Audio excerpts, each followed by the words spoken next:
नमस्कार विद्यार्थियों, मैं मुकेश कुमार नागर, आप सभी का ऑनलाइन प्लेटफॉर्म पर आप सबका स्वागत है। आज हम लोग जो पढ़ने वाले हैं वो है हमारा अनुच्छेद लेखन। अनुच्छेद लेखन में ज़्यादा कोई बड़ी बात नहीं है, लेकिन इसके जो नंबर हैं वो बहुत बड़े हैं। यानी कि 5 नंबर का एक ही अनुच्छेद आपसे पूछा जाता है और ये पूछा जाएगा आपसे टर्म 2 के अंदर, ठीक है। यानी कि अभी जो टर्म 1 होने वाला है उसके बाद में जो टर्म 2 होगा उसमें इस अनुच्छेद को पूछा जाएगा। तो इसलिए अनुच्छेद लेखन को किस तरीके से हमें लिखना है ये यहाँ पर आज मैं बताने वाला हूँ।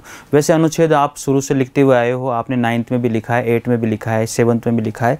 अनुच्छेद हम शुरू से लिखते हुए आते हैं, यानी कि अनुच्छेद को 4th क्लास में भी लिखवाया जाता है। तो यहाँ पर ऐसी कोई बड़ी बात नहीं है इसके अंदर, लेकिन फिर भी बात यह है कि जो पॉइंट इसमें दिए हुए होते हैं उन पॉइंट्स को लेकर के कैसे अनुच्छेद को लिखा जाता है, उन पॉइंट्स को वहाँ पर किस तरह से समाहित किया जाता है, किस तरह से जोड़ा जाता है। मैंने कहने का मतलब यह है कि जब तक वो पॉइंट उसमें नहीं आ जाते हैं, यानी कि वो पॉइंट वहाँ पर आना चाहिए, या उन पॉइंट को हम आधार मान करके उनको क्या करना पड़ता है, हमें उस अनुच्छेद को रूप देना पड़ता है, उसका एक खाका तैयार करना पड़ता है। ये चीज़ आपको याद रखनी है। यानी कि एक अनुच्छेद के बताने के बाद में आपको यहाँ पर कोई भी दिक्कत नहीं आएगी। बाकी जो अनुच्छेद हैं वो आपकी प्रैक्टिस के लिए होंगे। केवल यहाँ पर मैं एक अनुच्छेद आपको बताऊंगा, उसके बाद में बाकी के अनुच्छेद आप खुद जो है स्वयं उसकी प्रैक्टिस करें और जानें इस चीज़ को कि किस तरह से अनुच्छेद को लिखा जाता है, पढ़ा जाता है, समझा जाता है। ठीक है, तो चलते हैं अनुच्छेद की ओर। और आपको मैं बार बार ये बात कहता हूँ कि पेन और नोटबुक जरूर साथ में रखें, ताकि जैसे जैसे मैं एक अनुच्छेद मैंने बोला, एक अनुच्छेद को मैंने लिखवाया, एक अनुच्छेद को मैंने समझाया, तो आप भी उस अनुच्छेद को लिखें। यानी कि एक अनुच्छेद की प्रैक्टिस अगर आपकी हो जाती है तो फिर आपको किसी भी अनुच्छेद में कोई भी दिक्कत नहीं है। अनुच्छेद की तो क्या है कि जैसे आप 1-2 बार प्रैक्टिस कर लोगे तो फिर कोई भी परेशानी आपको उस अनुच्छेद में नहीं आएगी। तो 5 नंबर का मैटर है। 5 नंबर, ये नंबर जो है एकदम फ्री के मिलते हैं हमें, और अच्छे शब्दों का प्रयोग अगर आपने वहां पर किया है, अच्छे शब्दों को आपने वहां पर लिखा है, तो ये मान के चलिए कि 5 में से 5 नंबर आपके वहां पर आ जाएंगे। तो मैं एक बात आपको यहाँ पर यह बता दूं कि सबसे मेन बात जो है वो ये है कि आप इसके अंदर जब भी अनुच्छेद लिखें वहाँ पर सेंटेंस को अच्छी तरह से लिखें। कोई भी किसी भी शब्द में ओवर राइटिंग नहीं करें, अच्छे अच्छे शब्दों का प्रयोग करें। और जो स्टोरी जो भी अनुच्छेद में आपने ली है, जो भी बात आपने ली है, तो एक बात से दूसरी बात का रिलेशन होना चाहिए, यानी कि उसका संबंध होना बहुत ही जरूरी है। तो ये चीज आपको हमेशा याद रखनी है। चलिए बढ़ते हैं आगे अनुच्छेद की ओर कि अनुच्छेद किस तरह से होता है, अनुच्छेद होता क्या है, ये सारी चीजें मैं आपको यहाँ पर बताता हूँ। तो सबसे पहला अनुच्छेद की जो मैटर है कि वो अनुच्छेद होता क्या है, अनुच्छेद में किन किन का हमें ध्यान रखना होता है, ये सारी बातें मैं यहाँ पर आपको समझाता हूँ। ठीक है, तो याद रखिए सबसे पहली बात यह है कि अनुच्छेद में जो भी बातें याद रखने वाली हैं उसे हम लोग किस तरह से याद रखें। अनुच्छेद लेखन निबंध लेखन की तरह एक कला है। मैं बार बार आपसे ये बात कहता हूं कि जिस तरह से निबंध लिखा जाता है, यानी कि निबंध लिखा जाता है, निबंध थोड़ा बड़ा होता है और अनुच्छेद छोटा होता है, निबंध का ही एक रूप होता है। तो ये भी आपको याद रखना है। अपने विचारों को प्रकट करने में अनुच्छेद लेखन, यानी कि जो विचार होते हैं, स्वयं के जो विचार होते हैं, देखो ये अनुच्छेद लिखवाया ही इसलिए जाता है कि स्टूडेंट कितना सोच सकता है इस टॉपिक के बारे में, यानी कि उसका जो आईक्यू लेवल है वो कितना है, यानी कि उसकी जो इंटेलिजेंसी जो है उसके अंदर वो कितनी है। इस चीज के लिए ही या इस बात के लिए ही अनुच्छेद लेखन करवाया जाता है। तो यह भी आपको बात समझ में आ गई होगी। तो अनुच्छेद लेखन का विशेष महत्व होता है। आज के व्यस्ततम जीवन में किसी विषय को लेकर संक्षेप में केवल एक अनुच्छेद में अपने विचार प्रकट करना भी एक कला है। यानी कि मेरे बहुत सारे विचार हैं, मुझे बहुत बातें याद हैं, लेकिन उसे एक शॉर्ट फॉर्म यानी कि बहुत कम शब्दों में उन बातों को लिख देना, बहुत अच्छे शब्दों का प्रयोग करके लिख देना, यही क्या है, यही अनुच्छेद होता है। तो ये आपको याद रखना है कि अनुच्छेद जो है निबंध का एक क्या होता है, छोटा रूप होता है। ये आपको याद रखना है। अपने विचारों को किस तरह से प्रकट करना है, ये बात यहां पर समझने वाली है। आगे यहां पर दिया हुआ है, अनुच्छेद लेखन में किसी भी एक भाव, विचार, शुक्ति अथवा विषय पर अपने विचार लगभग 100 शब्दों में व्यक्त करने होते हैं। लेकिन यहां पर मैंने 100 शब्द आपको दिए हैं। अब पेपर में कितने भी शब्द आ सकते हैं, 100 भी आ सकते हैं, 500 भी आ सकते हैं। अब 500 का तो निबंध हो जाता है, तो 500 से कम का ही वहां पर दिया जाता है। कहने का मतलब यह हुआ कि आपके बोर्ड के पेपर में, मेरे को जहां तक पता है, आपके पेपर में 100 शब्दों का ही प्रयोग किया जाता है। यानी कि 100 शब्द ही आपसे बोले जाते हैं कि आप 100 शब्दों का एक अनुच्छेद तैयार कीजिए। ठीक है, यह बात आपको याद रहेगी।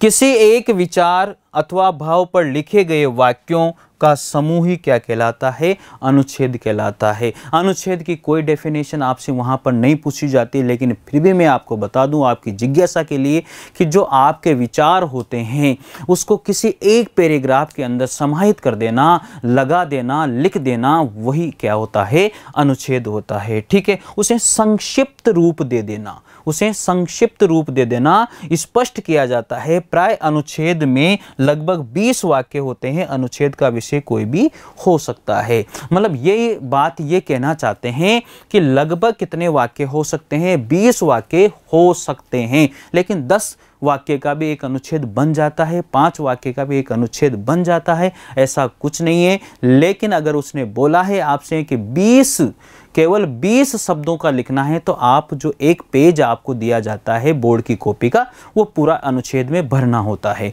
तो आपको ये बात वहां पर समझ में आ जाएगी किस तरह से हमें लिखना है। आगे बात करते हैं, अनुच्छेद सदैव संक्षिप्त तथा उद्देश्यपरक। अनुच्छेद जो है सदैव संक्षिप्त तथा उद्देश्यपरक होता है। इसमें विचार या भाव किसी अभिव्यक्ति उद्देश्य की प्राप्ति के लिए होती है। अनुच्छेद स्वयं में संपूर्ण एवं स्वतंत्र होता है।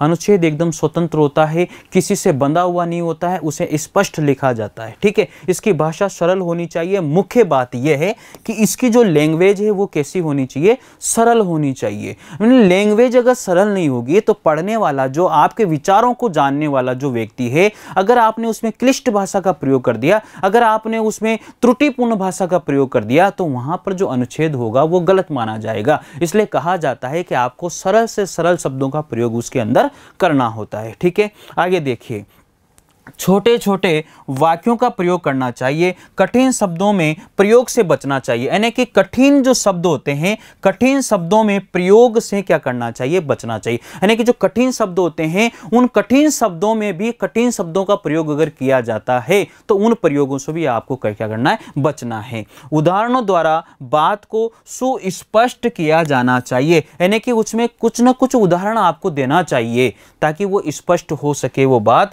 रोचक भाषा द्वारा प्रभावशाली अनुच्छेद लेखन किया जा सकता है। जो लैंग्वेज है वो अगर रोचक है, बहुत अच्छी तरह से आपने लिखी है, तो वो बहुत ही सुंदर तरीके से प्रस्तुत किया है, तो वहाँ पर जो पढ़ने वाला है उसे रुचि लगेगी और रुचि से फिर उसको पूरा पढ़ पाएगा। अनुच्छेद लेखन में प्रस्तावना अथवा उपसंहार को छोड़ करके सीधे विषय का विवरण होना चाहिए। शैली मौलिक होनी चाहिए। कहने का मतलब ये है कि जो अनुच्छेद लेखन होता है उसके अंदर जो भी प्रभाव होता है उसको क्या करना चाहिए, सीधे विषय का विवरण होना चाहिए। सिंपल सी बात यह है कि जो सिंपल तरीका है उसे फॉलो करना चाहिए। बस इन सारा जो यहां पर मैटर दिया गया है, इसका मतलब यही है, मैं आपको बता दूं कि सरल शब्दों का प्रयोग आपको वहां पर करना है। बस पूरा मैटर जो मैंने आपको बताया है किस तरह से अनुच्छेद लिखना है, वहाँ पर केवल यही बात निकल करके आती है कि आपको वहाँ पर क्या करना है, सरल से सरल शब्दों का प्रयोग करते हुए बात को सुस्पष्ट तरीके से आपको वहाँ पर लिखनी है। बस इतनी सी बात आप यहाँ पर समझ लीजिए। आगे बात करेंगे, अनुच्छेद लिखते समय निम्न बिंदुओं को ध्यान में रखना चाहिए। कितने बिंदु हैं, यहाँ पर कौन कौन से हैं, ये सारी बातें यहाँ पर आप देख लीजिए। अनुच्छेद स्वयं में पूर्ण होता है, ये बात मैंने आपको वहाँ पर बताई है। इसमें भूमिका और निष्कर्ष का कोई भी स्थान नहीं होता है, ये आपको पता होगा। ठीक है, आगे है, विषय को केंद्र में रखकर शीर्षक का विस्तार करना चाहिए। आगे है अनुच्छेद लेखन में अनावश्यक प्रसंग नहीं होना चाहिए। अनुच्छेद लेखन में अनावश्यक प्रसंग नहीं होना चाहिए। देखिए अगला पॉइंट यहाँ पर आता है, वाक्य परस्पर जुड़े हुए हो तथा कथ्य का विकास करने वाले होते हैं। यानी कि जो वाक्य होते हैं वो परस्पर कैसे होते हैं, जो वाक्य होते हैं वो परस्पर क्या होने चाहिए, जुड़े हुए होने चाहिए। यानी कि वाक्य आपस में जुड़े हुए हो तथा कथ्य का विकास करने वाले हो। यानी कि जो कथ्य आपने, जो तथ्य आपने, जो वहाँ पर जो कथ्य, जो बात आपने वहाँ पर रखी है, उसका विकास, उसका विस्तार देने वाले वहाँ पर वो होने चाहिए। अनुच्छेद में स्पष्टता और सजीवता लाने के लिए संगति तथा एकाग्रता आवश्यक है। यानी कि अनुच्छेद के अंदर जो भी बात आप लिख रहे हो उसकी एकाग्रता, उसकी संगति आप में होनी चाहिए।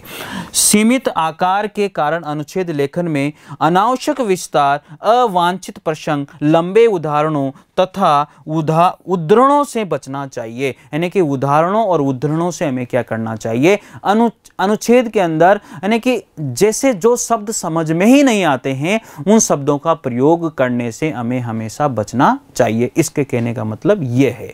आगे बात करते हैं, अनुच्छेद लेखन का आकार क्या होना चाहिए, सीमित होना चाहिए। ये बात हमने पहले भी यहां पर समझी है। आगे बात की जाती है, अनुच्छेद लेखन में सामान्यतः 80 से 100 शब्दों का ही प्रयोग करना चाहिए। जो अनुच्छेद होता है उसमें 80 से 100 शब्दों का प्रयोग होता है और बोर्ड में भी यही पूछा जाता है। ठीक है, आगे है, शीर्षक के अनुसार केंद्रीय भाव विचार का क्रमिक विस्तार होना चाहिए। जो शीर्षक आपको दिया गया है, जो बात जिसके ऊपर अनुच्छेद लिखना है वो केंद्र में आपको रखनी है। अलंकार तथा अनावश्यक शब्दों के प्रयोग से आपको क्या करना है, बचना चाहिए। भाषा में विषय के अनुसार सहजता और प्रवाह होनी चाहिए। बहुत अच्छी तरह से आपको ये समझना है, अनुच्छेद लेखन और निबंध लेखन के विषय एक जैसे हो सकते हैं लेकिन दोनों की प्रस्तुति का जो ढंग होता है वो अलग होगा। अनुच्छेद लेखन के लिए छात्रों को इसका अभ्यास करना चाहिए। सबसे मुख्य बात यही है कि जो अनुच्छेद होता है वो अभ्यास से ही ज़्यादातर हमें समझ में आता है। कम से कम 5 से 6 अनुच्छेद का आपको अभ्यास कर लेना चाहिए। जितने अनुच्छेद मैंने यहाँ आपको दिए हैं उतने भी अनुच्छेद का अगर आपने अभ्यास कर लिया, एक बार आपने अपनी मर्जी, एक बार यहाँ पर पढ़िए, इसके बाद में आप अपनी मर्जी से उन्हें लिखिए, बिना कहीं देखे हुए लिखेंगे तो आपको फिर अच्छे से समझ में आएगा कि अपने क्या क्या विचार हो सकते हैं। उसके बारे में आप अपने विचार भी लिख सकते हो। जो मैंने यहाँ बताया जरूरी नहीं है आप उसी को ही फॉलो करो, लेकिन आपको उसको केंद्र में जरूर रखना है। जो मैंने यहाँ पर पॉइंट लिखे हैं जरूरी नहीं है उन्हीं पॉइंट को आप फॉलो करो। आप अपनी मर्जी से भी पॉइंट बना सकते हो और अपनी मर्जी से पॉइंट बना करके उसको भी आप लेकर के आप क्या कर सकते हो, वहां पर अनुच्छेद लिख सकते हो। लेकिन बोर्ड के द्वारा यहाँ पर अनुच्छेद के अंदर जो है क्या है, पॉइंट दिए जाते हैं और उन पॉइंट को ही आपको केंद्र में मान करके आपको अनुच्छेद लिखना होता है। ठीक है, आगे है, अभ्यास करना चाहिए क्योंकि अभ्यास के द्वारा ही इस कला में पारंगत होना संभव है। यानी कि अभ्यास से आप इस कला में पारंगत हो जाओगे। अभ्यास हेतु जो है यहाँ पर, अभ्यास हेतु क्या बात यहाँ पर लिखी गई है, यही सबसे मुख्य बात है। अभ्यास हेतु जो है कुछ अनुच्छेद प्रस्तुत किए जा रहे हैं। आपके यहाँ पर जो कुछ अनुच्छेद हैं वो यहाँ पर प्रस्तुत किए जा रहे हैं, यह आपको ध्यान देना है किस तरह के अनुच्छेद यहाँ पर हैं, इनमें थोड़ा सा आपको ध्यान रखिएगा। भारत की विविधता क्या होती है, अब ये पॉइंट आपको यहाँ पर दे दिया कि भारत की विविधता क्या है, तो यहाँ पर दे दिया विविधता का अर्थ भारत की भौगोलिक स्थिति, उसके बाद में यहाँ पर भारत की सभ्यता और संस्कृति, स्वतंत्रता की रक्षा और निष्कर्ष। ये सारे के सारे जो है आपको वहाँ पर बोर्ड के द्वारा दी जाएगी। ठीक है, अब आपको क्या करना है, इन पॉइंट को लेकर के आपको एक अनुच्छेद लिखना है 80 से 100 शब्दों में। करीबन कम से कम तो 15 जो लाइन है बोर्ड की कॉपी की वो तो आपकी भरनी चाहिए और ज़्यादा से ज़्यादा 20 लाइन आपको वहाँ पर बोर्ड की कॉपी की भरनी है। अपने विचारों के माध्यम से भारत की विविधता कैसे अलग अलग हैं इसके बारे में आपको यहाँ पर बताना है। तो पढ़ते हैं इसके बारे में थोड़ा सा। देखो यहाँ से लिखना इन्होंने शुरू किया है कि किस तरह से अनुच्छेद हैं, ये पॉइंट इसमें समाहित है या नहीं ये आपको देखना है। कुछ खास बात है कि हस्ती मिटती नहीं हमारी, सदियों रहा है दुश्मन दौरे जहां हमारा। यानी कि कितने ही दुश्मन आगे कितने ही चले गए लेकिन फिर भी हमारा कोई अस्तित्व मिटा नहीं है। जी हाँ, सच यही है मेरा देश भारत, सबसे निराला सबसे प्यारा, जो समय के थपेड़ों को खाता हुआ भी निरंतर गतिशील है। भारत भूमि स्वर्ग से भी महान है, लहराता सागर इसके चरण चूमता है, और गगनचुंबी जो है, गगनचुंबी हिमालय इसके मुकुट हैं, और गंगा यमुना जैसी नदियां इसके गले का हार हैं। मतलब कितनी ज़बरदस्त यहाँ पर वर्णन किया गया है एक भारत की। यहाँ पर बताइए किस तरह से भारत का वर्णन यहाँ पर किया गया है और भारत को किस तरह से यहाँ पर समझाया गया है। एक एक पॉइंट कितना अच्छा यहाँ पर लिया है। गगनचुंबी हिमालय इसके मुकुट हैं, जो गगन को चूमने वाला, जो गगनचुंबी है वो जो हिमालय है, गगन को जो चूमने वाला है, वो इसके क्या है, मुकुट माना गया है। इसके बाद में गंगा यमुना जैसी नदियां इसके गले का क्या है, हार मानी गई हैं। और ऐसा हो भी क्यों न, ऐसा हो भी क्यों न, मेरे भारत की सभ्यता और संस्कृति है ही ऐसी, और गौरव एवं महिमा मंडित भारत ही एक जिसने विश्व को क्या कर दिया, विश्व को मेरे सभ्यता का पाठ पढ़ाया है। यानी कि पूरे विश्व को, पूरे संसार को भारत ने क्या किया है, पूरे विश्व को जो है भारत ने सभ्यता और संस्कृति का पाठ यहाँ पर पढ़ाया है। इस तरह से आपको क्या करना है, एक एक पॉइंट लेकर के, एक एक पॉइंट को लेकर के आपको यहाँ पर क्या करना है, यहाँ पर उसे लिखना है। यानी कि विविधता की बातें यहाँ पर लिखनी है। देखो अनेक तरह के भौगोलिक वातावरण यहाँ पर हमारे भारत के अंदर है, लेकिन फिर भी भारत एक है। अलग अलग यहाँ पर देश, अलग अलग जो देश है, सबकी अलग अलग विविधता होती है, लेकिन मेरे भारत देश की जो विविधता है, कितने राज्य मेरे भारत में हैं, यानी कि वर्तमान समय में भारत में 28 राज्य हैं, यानी कि 8 केंद्र शासित प्रदेश हैं। तो वहाँ पर आप देखिए 28 राज्य, अलग अलग वहाँ पर विविधता पाई जाती है, लेकिन भारत के अंदर फिर भी आज एक ही नागरिकता लिए हुए हैं। तो ये सबसे बड़ी बात है। इसलिए कहा जाता है भारत विविधता में भी क्या है, एकता को खोजता है, एकता को देखता है। ये ज़बरदस्त बात यहाँ पर समझाई गई है। आगे देखते हैं, ज्ञान विज्ञान धर्म संस्कृति सभी क्षेत्रों में भारतवासी, ज्ञान विज्ञान धर्म सभी क्षेत्रों में भारतवासी सबसे आगे रहे हैं। ये स्वाभाविक ही था कि ऐसे निराले देश अनेक आक्रमण हुए, ऐसे निराले देश पर जो है अनेक आक्रमण हुए हैं। यानी कि आप देखिए, और इसे लूटने तथा नष्ट करने का प्रयास भी अनेक बार हुआ है। लंबी दास्ता के कारण अनेक समस्याओं से जूझना पड़ा है, लेकिन फिर भी क्या बिगड़ा, यानी कि भारत का कहीं से कहीं भी कोई भी मतलब पराधीनता का तो काम ही नहीं है, ये मान के चले आप। और पराधीनता के बेड़ियों में जकड़े भारत को स्वतंत्र होने के बाद अपनी खोई हुई प्रतिष्ठा, यानी कि जो खोई हुई प्रतिष्ठा है, यहाँ पर यही सबसे मुख्य बात है। खोई हुई प्रतिष्ठा पुनः प्राप्त करने के लिए निरंतर जूझना पड़ा, लेकिन ये मेरे देशवासियों की क्या है, क्षमता और समर्थ हैं कि हम बहुत प्रभावशाली ढंग से प्रगति कर रहे हैं। अनेक समस्याएं जो देश में हैं, उनसे जूझते हुए देश पुनः विकास की ओर क्या हो रहा है, अग्रसर हो रहा है। यानी कि ये सबसे मुख्य बात है, इसी बात को समझना हमें जरूरी है। ठीक है, तो मुख्य बातें यही थी, यानी कि जो पॉइंट यहाँ पर लिए गए हैं, उन पॉइंट को यहाँ पर हमें समाहित किया गया है, और इन पॉइंट के आधार पर ही हमने इस अनुच्छेद को लिखा है। ठीक है, अगला अनुच्छेद आता है यहाँ पर अनुशासन का महत्व। अनुशासन का महत्व किस तरह से अनुच्छेद को यहाँ पर लिया जाता है, यही देखने वाली बात है। देखिए दूसरा अनुच्छेद यहाँ पर है, अनुशासन सफलता की कुंजी है। प्रकृति में अनुशासन, समाज और राष्ट्र में अनुशासन और निष्कर्ष यहाँ पर लिखा गया है। सारी की सारी बातें वही है। अनुच्छेद में इन पॉइंट को लेकर के लिखना होता है। अनुशासन जीवन के विकास और सफलता की कुंजी है, यानी कि अनुशासन जो है जीवन का जो है विकास है, और जीवन के विकास और सफलता की क्या मानी गई है, कुंजी मानी गई है। प्रकृति भी एक अनुशासन में बंधी हुई है, यानी कि कहा जाता है कि जो प्रकृति है वो भी अनुशासन में बंधी हुई है, तो इंसान को भी जो है अनुशासन में रहना चाहिए। समय पर सूर्य उदित और अस्त होता है। देखिए आप, जो सूर्य है वो भी समय पर उदित होता है, और उदित होने के बाद में समय पर ही जो उसका टाइम होता है उस पर ही वो अस्त होता है। इस तरीके से ये सारे के सारे जो अनुच्छेद हैं वो हमें इस तरीके से यहाँ पर बताए गए हैं।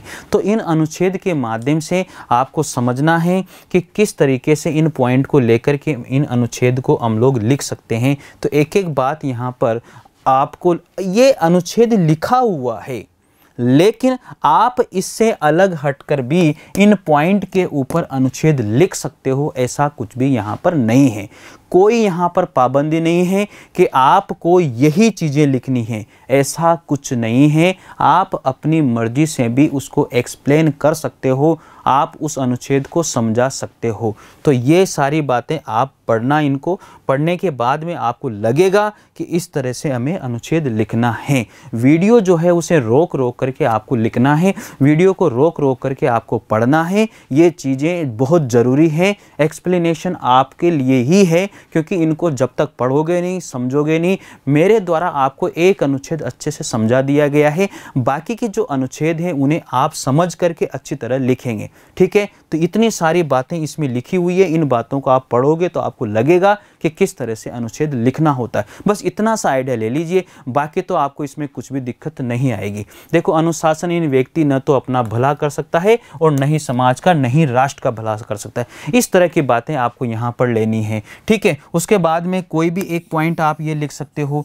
यहाँ पर कोई भी एक बात आप वहाँ पर समाहित कर सकते हो कि अनुशासन एक और बंधन है तो दूसरी ओर क्या है, मुक्ति है।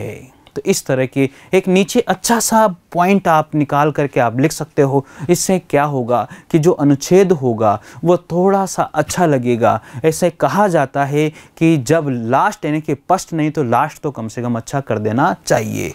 ठीक है, वैसे तो मेन बात यही होती है कि फर्स्ट में अगर अच्छा लिख दिया जाए तो उसका जो मोटिव है, उसकी जो बात है, उसकी जो कला है, उसकी जो स्टाइल है, वो पहले ही पता लग जाती है और क्या कर दिया जाता है, उसको वहीं मार्क्स दे दिए जाते हैं। एग्जामिनर के द्वारा फिर पूरा पढ़ने का कोई सवाल ही नहीं है। और वैसे इतनी सारी कॉपियाँ होती है, इन चीज़ों को पूरा इतना कोई नहीं पढ़ता। मेन पॉइंट वो पढ़ता है, हाँ भाई ठीक है, इसने ऐसा लिखा है, अच्छी बातें हैं, अच्छी बातें लिखी है, नंबर मिल जाते हैं, कर सकते हो, कोई दिक्कत इसमें आपको नहीं आने वाली। देखो, अगला ही यहाँ पर अनुच्छेद है श्रम का महत्व है। अब श्रम का महत्व आपको एक पॉइंट भी दे दिया जाए ना कि श्रम का महत्व क्या होता है, बस इसके ऊपर आपसे कहा जाए लिखिए अपने विचार। मैंने जो लिखा है उसको मत देखे, आपको मैंने दे दिया, अब आप लिखिए अपने विचार। तो आप लिख सकते हो श्रम का महत्व, यानी कि श्रम, प्रत्येक इंसान को, प्रत्येक व्यक्ति को श्रम करना चाहिए, मेहनत करनी चाहिए, और श्रम करने वाले व्यक्ति का ही जो है, श्रम करने वाले व्यक्ति का ही सारे कार्य जो होते हैं वो सफल होते हैं। मेहनत करने वाले व्यक्ति कभी पीछे नहीं हटते। इस तरह की बातें आपको सोच सोच करके लिखनी होती है। ठीक है, तो यहाँ पर मैंने कुछ पॉइंट आपको दिए हैं। श्रम से सफलता, श्रम से ही कार्य की महत्ता, और सफल व्यक्तियों के उदाहरण, और आकर्मण्यता से असफलता, ये सारी बातें यहाँ पर समझी हुई है। इसके बाद में यहाँ पर देश के विकास में महत्व और निष्कर्ष यहाँ पर दिया हुआ है। तो ये पॉइंट जरूरी नहीं है कि इन पॉइंट को लेकर ही आप लिखो, वहाँ और भी पॉइंट आ सकते हैं, लेकिन एक यहाँ पर मोटे तरीके से हम लोगों ने थोड़ा समझा है कि इस तरह के पॉइंट आते हैं और इस तरीके से हमें एक्सप्लेनेशन वहाँ पर आपको देनी होती है। जैसे श्रम, जो श्रम है वो सफलता का क्या है, मूल मंत्र है। निरंतर परिश्रम करना चाहिए, निरंतर हर व्यक्ति को समाज में आगे बढ़ने के लिए श्रमशील होना चाहिए। तो ये सारी बातें, जैसे महात्मा गांधी भी हुए, अब्राहम लिंकन, इंदिरा गांधी, सब ने बहुत मेहनत करी है। तो इन चीज़ों को जब ये लोग थे, इन्होंने भी बहुत मेहनत करी है, तो आगे बढ़ने के लिए हमें श्रम करना चाहिए, मेहनत करनी चाहिए।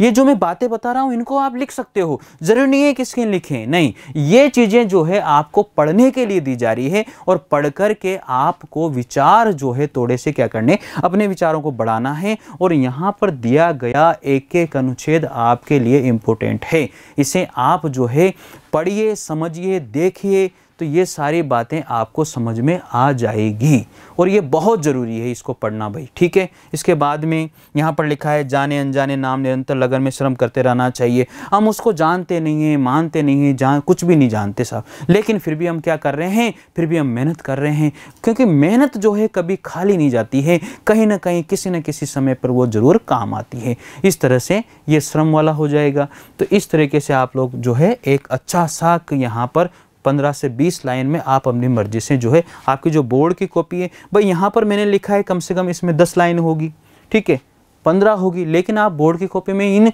इनको जब लिखने आप बैठोगे ना तो अपनी कॉपी में, तो ये कम से कम 20 लाइन में समाहित हो जाएगा, और वो हमारे लिए बहुत होता है। यानी कि मेन बात यही है, किसी भी अनुच्छेद के अंदर आपको क्या नहीं करना है, ओवर राइटिंग कभी भी नहीं करनी है। सबसे मुख्य बात यही होती है। और यहाँ पर जो बातें मैंने लिखी है उसे एक बार आपको पढ़ना है। और जिस तरह से यहाँ लिखा हुआ है, जापान आज विकसित देशों में गिना जाता है, विकसित देशों की श्रेणी में आता है, श्रेणी में गिना जाता है। और हमारा जो भारत देश है वो भी आज बहुत प्रगतिशील है, बहुत भयंकर तरीके से उसने जो अनेक देशों पर जो है लागू रहता था, यानी कि अनेक देशों पर समाहित रहता था, अनेक देशों पर जो है लगा रहता था, कि उसका जो भयंकर तरीके से अनेक देशों पर आश्रित जो रहने का जो तरीका था उसे उसने बदल दिया है। और सारी की सारी बातें यहाँ पर जो है अब उसने अपने ऊपर लागू कर दी है। और अनेक देशों से संबंध जो है जो भी होते थे वो खुद उस कार्य को करने के लिए वो वहाँ पर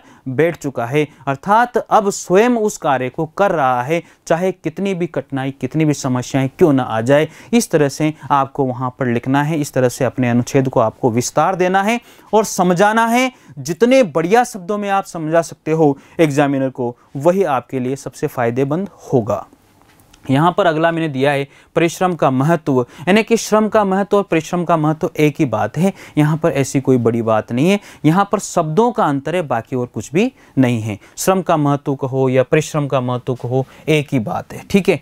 तो यहाँ पर भी उसने परिश्रम आदर्श जीवन का मूल मंत्र है। हमारे ऋषि मुनि आदि की बातें यहाँ पर लिखी है। तो हमारे ऋषि मुनियों ने बहुत सारे कार्य किए हैं, ऋषि मुनियों ने हमारे देश को बचाने की पूरी कोशिश करी है। और आज जो है उन लोगों की ही देन है, हमारा जो भारत देश है, हमारी जो भारत की जो सभ्यता है, वो संस्कृति है, वो आज इस जगह पर है। यानी कि आज भी हमारे देश में जो है नारियों का सम्मान होता है, लोग वहाँ पर नारियों की पूजा करते हैं हमारे देश में। तो इस तरह से ये सारी बातें जो है आप लिख सकते हो, लेकिन ये इन पॉइंट को रख करके आपको लिखना है। तो ये सारा का सारा मैटर आपके यहाँ पर काम आ जाएगा, ठीक है। आगे इसमें दिया हुआ है, बहुत सारी बातें मैंने यहाँ पर समाहित करी है। तो ये सारी बातें आपको मैंने यहाँ पर बात एक ही है, केवल मैंने जो है हेडिंग चेंज करी है, बाकी यहाँ पर जो मैटर है बहुत कुछ वही है, ठीक है। अब हेडिंग चेंज करने से अंदर का मैटर बदलने की आवश्यकता नहीं है। श्रम कहो या परिश्रम कहो, बात एक ही है, अंदर का मैटर सेम हो सकता है, कोई दिक्कत वाली बात इसमें नहीं है। अगला है यहाँ पर देखो, ये बहुत सारा जितने कष्ट, ये बीच में इस तरह की कोई भी एक कोटेशन, कोई भी एक दोहा आप लिख सकते हो, वो बहुत अच्छा लगता है एग्जामिनर को, और उसके नंबर जरूर मिलते हैं, उसके नंबर बहुत दिए जाते हैं। उनका शरीर हष्ट पुष्ट और ताकतवर बनता है, मनुष्य में नई शक्ति और नई चेतना आ जाती है, सारा उदय होता है। इस चीज़ें जो है आपको वहाँ पर समाहित करनी है, वहाँ पर आपको रखना है, और अनुच्छेद को जितना बढ़िया बना सकते हो उतना बढ़िया बनाने की आपको कोशिश करनी है। यहाँ पर अगला अनुच्छेद है भारतीय नारी। अब देखो, भारतीय नारी के ऊपर तो आप बहुत सारे विचार लिख सकते हो। भारतीय नारी आज किसी भी देश की नारी से पीछे नहीं है, यानी कि भारत के जो पुरुष हैं उनसे भी आज जो है नारी बहुत आगे निकल चुकी है। यानी कि पुरुष से कंधा मिलाकर के नारी जो है भारत की आज वो काम कर रही हैं। मतलब नारी को जो पहले समझा जाता था, कमज़ोर जो समझा जाता था, वो आज जो है उसने यहाँ पर जता दिया है, बता दिया है कि जो है भारतीय नारी किसी से कम नहीं है। इस तरह की बातें आप यहाँ पर लिख सकते हो। तो ये पॉइंट यहाँ पर दिए गए हैं, सारे पॉइंट को लेकर के आप यहाँ पर 21वीं सदी की बात यहाँ पर बताइए पॉइंट के अंदर। तो इन सब बातों को लेकर के आप एक एक पॉइंट को लेकर के आप यहाँ पर लिख सकते हो। सभ्यता, संस्कृति, उन्नति का मूल्यांकन और नारी का वर्ग स्थिति, सारी बातें यहाँ पर दी गई है। देखो जबरदस्त तरीके से सभ्यता, संस्कृति धार्मिक कार्यों में समान रूप से भाग लेती है, आज अधिकारिणी आज कहा जाता है नारी को। इस तरह के पॉइंट आपको लेने हैं, और मैं आपको बार बार बोलता हूं कि ये जो चीज़ें हैं इनको आप एक बार ज़रूर पढ़ें, और पढ़ने के बाद में आपको क्या करने हैं, इस पॉइंट को लेकर के, इस टॉपिक को लेकर के अपनी मर्जी से आपको बैठना है और सोचना है कि मुझे जो है 20 मिनट या 30 मिनट के अंदर मुझे पूरा अनुच्छेद लिखना है। ये बात आप अच्छे से याद रखिएगा, ठीक है। और कोई दिक्कत इसमें नहीं आएगी आपको, बस एक बार अच्छे से आप लोग पढ़े और एक बार अच्छे से आप इसको समझें, ठीक है। तो बहुत सारी बातें यहाँ पर गुलाम और भोग्या बनकर पतन की दिशा की ओर मोड़ दिया गया है। बहुत सारी चीज़ें हैं। 21वीं सदी में नारी पुरुष के कंधे से कंधा मिलाकर आज देखो समाज को किस तरह से आगे बढ़ा रही है। सबसे बड़ी शक्ति उभर करके नारी की आज यहाँ पर आई है। नारी ही समाज की संचालिका आज बन चुकी है। इस तरह के कोई भी पॉइंट लेकर के आप जो है उस अनुच्छेद को विस्तार दे सकते हो। और यही अनुच्छेद का सबसे मेन होता है कि हम किस तरह से अनुच्छेद को यहाँ पर समाहित करें। अगला है कंप्यूटर, आज की आवश्यकता या जीवन में कंप्यूटर का महत्व। देखो इतना भी आ सकता है, ये आज की आवश्यकता वाली बात भी आ सकती है और कंप्यूटर का महत्व भी आ सकता है। ठीक है, जीवन में कंप्यूटर का महत्व भी आ सकता है और आवश्यकता वाली बात भी आ सकती है। ठीक है, कंप्यूटर के बारे में बहुत सारे उदाहरण आपको दिए जाते हैं। जीवन में कंप्यूटर का क्या महत्व है, लाभ क्या है, विभिन्न क्षेत्रों में योगदान क्या है, निष्कर्ष क्या है, और ये इन पॉइंट को लेकर के ये सारी की सारी बातें यहाँ पर समझाई गई है। ठीक है, तो ये जो पॉइंट यहाँ पर लिए हैं, इन पॉइंट को देख करके आप क्या करेंगे, एक अनुच्छेद को तैयार करेंगे। एक अनुच्छेद पढ़ लीजिए अच्छी तरीके से और बाकी का आप टॉपिक देखिए और अनुच्छेद लिखिए, टॉपिक देखिए, अनुच्छेद लिखिए। लिखने के बाद में, और मैं तो आपसे ये कहता हूं कि आप पहले यहाँ पर दिए गए अनुच्छेद को अच्छी तरह से समझिए, अच्छी तरह से उसे पढ़िए, और पढ़ने के बाद में आपको क्या करना है, उसके बाद में इसको बंद कीजिए, और बंद करने के बाद में आपको क्या करना है, फिर अपनी मर्जी से उसको लिखना है। जरूरी नहीं है आप इन पॉइंट को लिखिए, नहीं, बिल्कुल नहीं, ऐसा कुछ नहीं माना जाता है अनुच्छेद के अंदर। आपके दिमाग में उस बात के लिए, उस पॉइंट के लिए, उस टॉपिक के लिए कितनी अच्छी बातें आती हैं, वो आपको वहां पर लिखना होता है। अनुच्छेद में कोई रटने वाली बात, कहीं से कुछ पढ़ने वाली बात बिल्कुल भी नहीं होती है। तो प्यारे बच्चों, यही मैं आपको समझाना चाहता हूं कि अनुच्छेद में अपने मन के विचार जितने अच्छे शब्दों में लिख सकते हो, उतने अच्छे शब्दों का प्रयोग करते हुए वहां पर आप अनुच्छेद लिखोगे। तो ये सारे के सारे अनुच्छेद यहां पर दिए गए हैं, और ये बहुत सारे पॉइंट मैंने यहां पर लिखे हैं, बहुत सारी बातें मैंने यहां पर आपको समझाई है। ठीक है, तो ये कंप्यूटर के बारे में देखो, दिनों दिन लगातार सैकड़ों क्लर्क आज कंप्यूटर का काम करते हैं, और बहुत सारा जो काम है वो कंप्यूटर के माध्यम से हो चुका है। हम घर बैठे सब कुछ कर सकते हैं। आज हमारा जो फ़ोन है उसमें पूरी दुनिया समाहित है, हमारे मोबाइल फ़ोन के अंदर सब कुछ समाहित है। ये सारी बातें यहाँ पर हम लोग लिख सकते हैं, यानी कि कंप्यूटर बहुत ज़बरदस्त तरीके से यहाँ पर, ये देखो इतना सारा मैटर आपके लिए यहाँ पर दिया गया है, कोई प्रॉब्लम इसके अंदर आपको नहीं आनी चाहिए। बहुत सारे यहाँ पर एक एक बात जो है, किस तरह से कंप्यूटर है, इंटरनेट के माध्यम से कंप्यूटर किस तरह से चलता है, बहुत सारी चीज़ें यहाँ पर समाहित की गई हैं।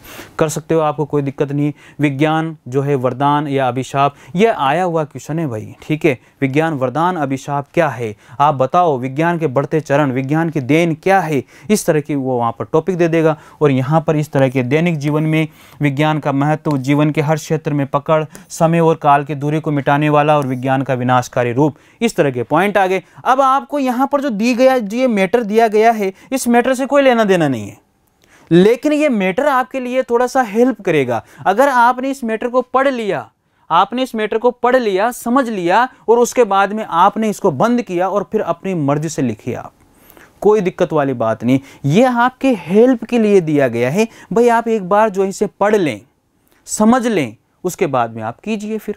ठीक है, एक जो अनुच्छेद है वो मैंने अच्छे से आपको पढ़ करके सुनाया है, बाकी के अनुच्छेद जो है इन टॉपिक के माध्यम से आप इन शब्दों का प्रयोग करें, और नहीं करेंगे तो भी अनुच्छेद आपके लिए समाहित हो जाएगा, कोई भी दिक्कत वाली बात यहाँ पर नहीं आएगी।